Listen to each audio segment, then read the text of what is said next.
which I love kimchi. So I'm going ahead and wrapping this back up because I don't want the smell to linger anymore. So I just want to put it away. So wrapping it like this does help. Does help. So I can put it in the refrigerator now. Looks like we put everything in there that we need to put in there. Now we just do a good mix and chop, and we'll be able to eat it. So this is what it looks like after I put the ingredients in, and now we're going to mix it together. So the camera is probably going to shake because I have to pound this and then scoop it over to pound, scoop, pound, scoop. So I really can't hold it like this and chop. So, all right, here we go. So I pound at the side and then flip, pound, flip. And that's a good way to mix it together.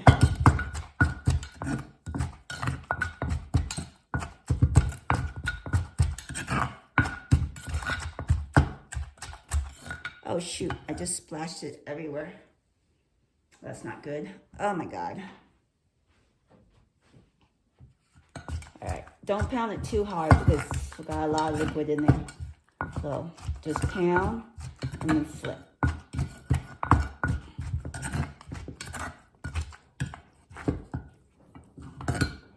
Now I'm gonna do a taste to see if I need to add anything.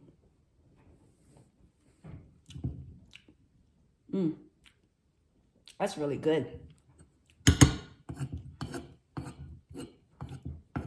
Yeah, that's gonna kick my butt though because it's spicy. I might have overdid it on the peppers. But honestly, Thai food does not taste good if it's not spicy. I mean, you don't want it ridiculously spicy where you can't eat it. I would say between 5 and 7 peppers is typically how much I use. I can't do 25. Oh my God. I just can't. Now, typically you want to put it in like a shallow dish so that way the salad can marinate in the sauces. Leftover Filipino chicken sinigang. I'm having sticky rice and my papaya salad, somtam. So this is what I'm having today for lunch. What are you having for lunch? Thank you for watching, and I will see you tomorrow.